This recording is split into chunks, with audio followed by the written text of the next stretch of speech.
ایک سوال یہ پوچھا ہے کہ کوئی آدمی کوئی چیز کسی سے لے لیتا ہے اور پھر اس چیز کا نقصان ہو جاتا ہے تو اب اس کے بارے میں کیا حکم ہے؟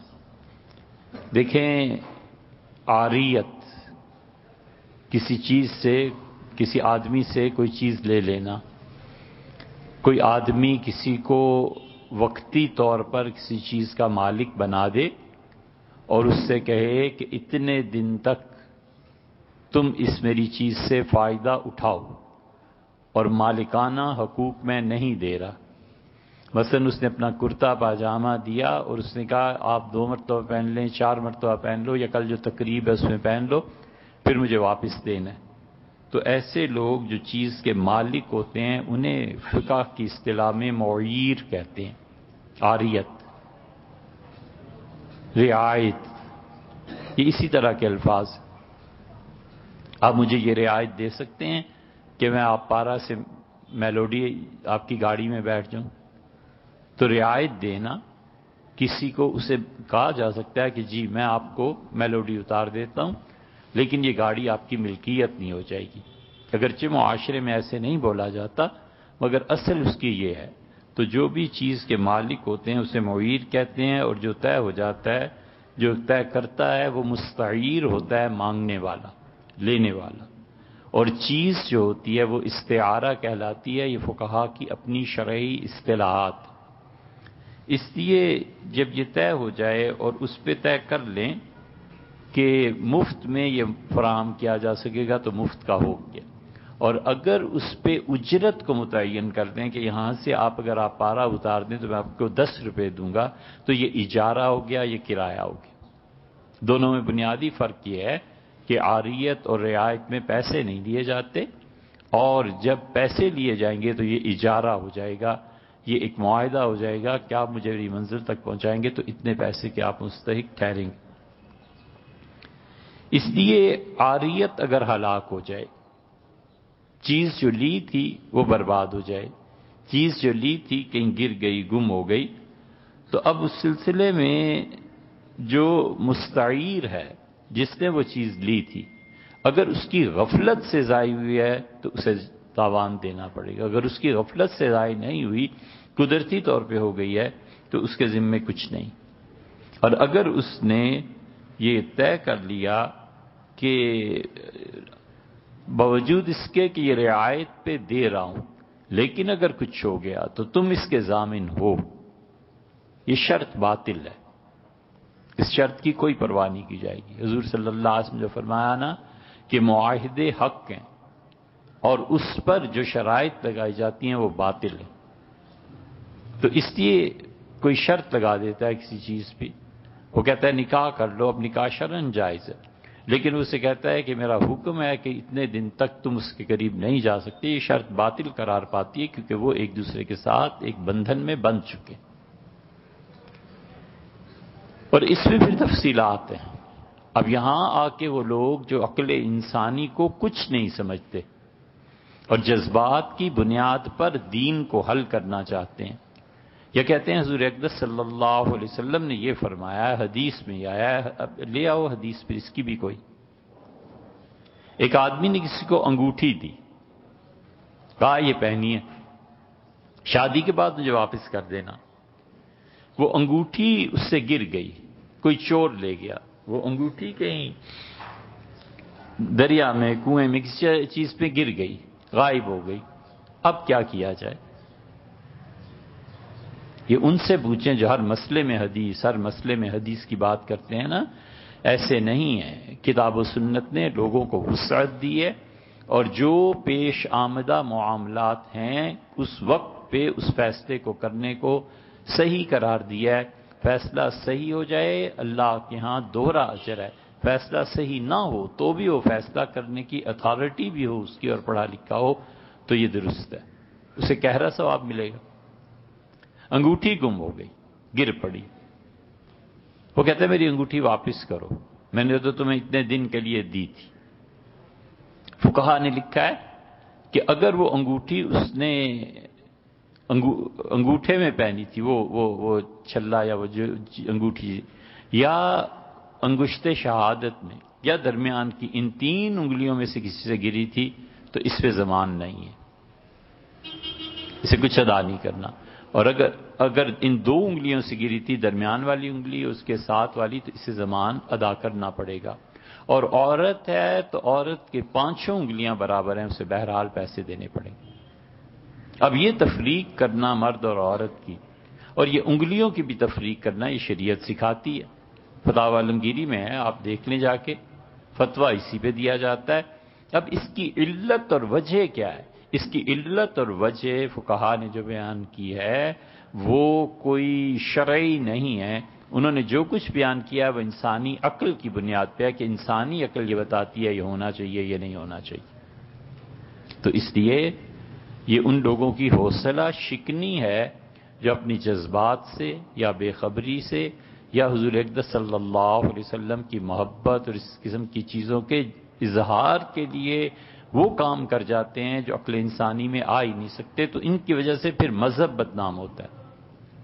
اسی لیے بہقی نے لکھا ہے، حدیث لائے کہ حضور اقدس صلی اللہ علیہ وسلم نے لوگوں کو کھیلنے کی اجازت دی، اور نبی کریم صلی اللہ علیہ وسلم نے لوگوں کی کھیل کود پہ پابندی نہ لگاؤ ورنہ تمہیں پتہ نہیں ہے لوگ کہیں گے کہ محمد صلی اللہ علیہ وسلم کا دین اتنا تنگ ہے.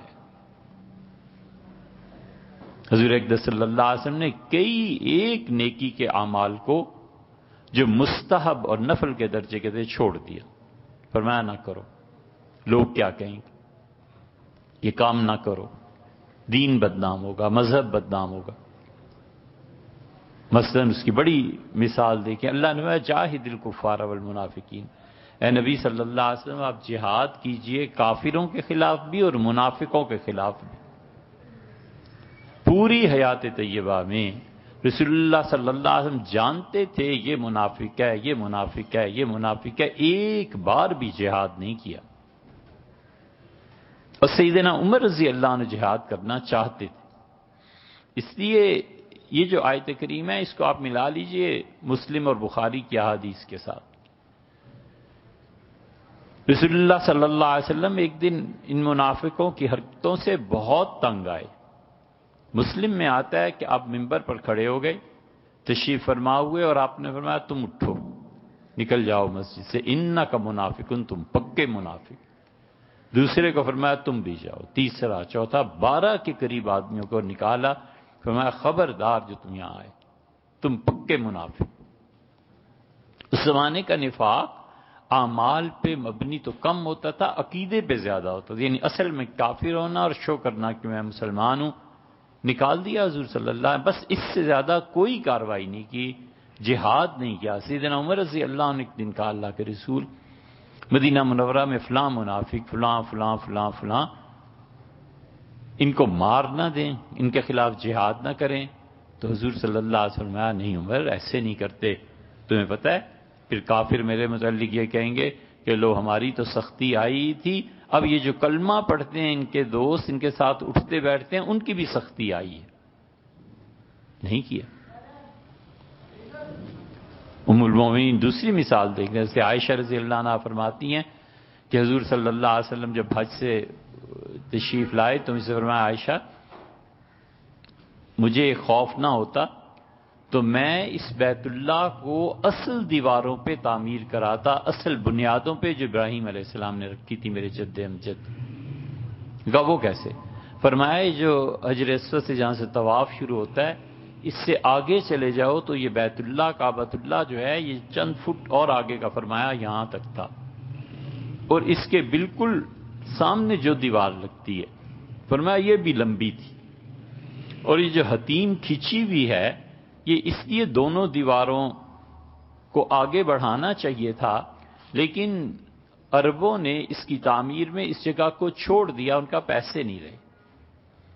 کیونکہ کفار مکہ نے جب اسے بنایا، مشرکین مکہ نے، تو انہوں نے کہا اللہ کا گھر بننا ہے اور اس میں کسی بھی طوائف کی کمائی نہیں لگائی جائے گی، کوئی حرام نہیں لگایا جائے گا، خدا کا پاک گھر ہے. تو آپ نے فرمایا وہ جو باقی حصہ گھر کا رہ گیا تھا نا، اس وقت لوگوں نے اس سے اینٹوں کی ایک آڑ بنا دی، جہاں آج کل آپ دیکھتے ہیں نا پورا ایک آدھا دائرہ کھینچا ہوا ہے. فرمایا یہ جگہ بیت اللہ کے اندر کی جگہ ہے، یہ ہمارے جو آباء و اجداد تھے، اس لیے انہوں نے نشان لگا دیا تھا کہ آئندہ کسی کے پاس بھی ہمارے پاس پیسے ہوں گے تو دونوں دیواروں کو کھینچ کے اوپر اس کے چھت ڈال دیں گے۔ فرمایا میرا جی چاہتا ہے۔ تو اس سے عائشہ رضی اللہ عنہا اللہ کے رسول پھر فرمایا دیکھو میں اگر یہ کام کر دوں نا تو یہ جتنے کل مسلمان ہوئے ہیں پچھلے دنوں میں وہ سب اٹھ کھڑے ہوں گے میرے خلاف اور کہیں گے کہ اللہ کے رسول نے پہلے ہمارا دین بدلا، اب خدا کا گھر بھی بدل رہا ہے۔ چھوڑ دیا۔ عبداللہ ابن زبیر رضی اللہ عنہ نے پھر بیت اللہ کو بنایا ٹھیک اس نقشے کے مطابق جو ان کی خالہ سیدہ عائشہ رضی اللہ عنہا نے بیان کی۔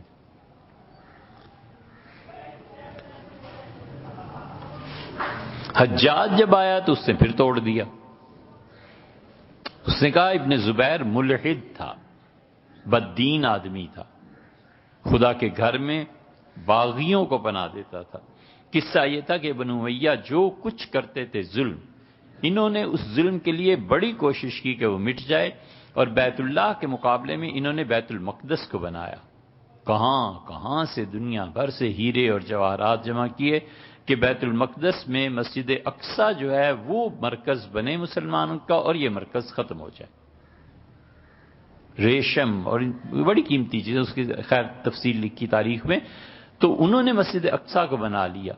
اب مسلمان حج کے لیے امت کو اتنی مردہ تھوڑی ہو گئی تھی، وہ مسجد اقصی کیوں جاتے؟ ہو تو سارے گئے بیت اللہ میں۔ عرفات میں خطبہ دیتے تھے عبداللہ ابن زبیر رضی اللہ عنہ، 9 سال تک ان کی خلافت چلی ہے، اور ان غاصبوں کے خلاف تھے جنہوں نے خلافت کو غصب کر لیا تھا۔ اور وہ جب بھی ایک عبداللہ ابن زبیر کی فصاحت، ان کی عربی وہ بولتے تھے تو لگتا تھا کہ اس جیسا 3 آدمی عربیت میں لاجواب تھے، ایک سیدنا علی، دوسرے سیدنا عائشہ، اور تیسرے عائشہ رضی اللہ عنہ کے حقیقی بھانجے عبداللہ ابن زبیر رضی اللہ عنہ بولتے تھے چھا جاتے۔ ابن زبیر رضی اللہ عنہ عرفات کا خطبہ ہمیشہ ان کے خلاف دیتے تھے، تو لوگوں کا ایک مائنڈ بنتا تھا کہ یہ ظالم ہے۔ انہوں نے اس چیز کو کیا اور انہوں نے حجاج کو مسلط کیا۔ اس نے عبد الملک نے حکومت لی تھی نا، عبد الملک تھا بہت عقل مند،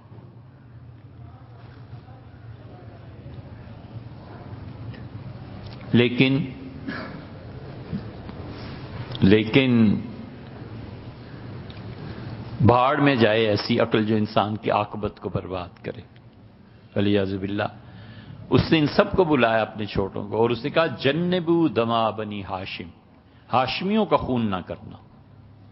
یہ ہاشمیوں کا جو خون ہے نا، یہ انسان کو مار دیتا ہے۔ میں نے اپنی آنکھوں سے دیکھا ہے یزید کی حکومت کیسے ختم ہوئی، سنا ہے، اور پھر اس کے بعد جس نے بھی سیدوں پہ ہاتھ ڈالا ہے نا وہ ہمیشہ برباد ہوا ہے۔ ان ہاشمیوں کا خون نہ کرنا، باقی جو چاہے سو کرو۔ حجاج ابن یوسف نے آ کر بیت اللہ کے اس حصے کو گروایا، تو توپ اور گولے پھینکے۔ اس نے کہا یہ تو وہ حد ہے جہاں حضور صلی اللہ علیہ وسلم بنا کر گئے تھے، اس سے آگے یہ اس ملحد کی بات ہے، ابن زبیر رضی اللہ عنہ کی شہادت کے بعد کا۔ تو وہ بیت اللہ پھر دیوار لگا دی گئی، بس وہ آج تک ویسے ہی ہے۔ تو رسول اللہ صلی اللہ علیہ وسلم کئی چیزیں کہتے تھے پھر کوئی کر لے گا، اس کو چھوڑ دو، تاکہ لوگوں کی دین سے رغبت بڑھے، نہ کہ لوگوں کو دین سے متنفر کیا جائے۔ اس لیے فقہا کئی جگہ اسی عقل سے کام لیتے ہیں، بصیرت سے۔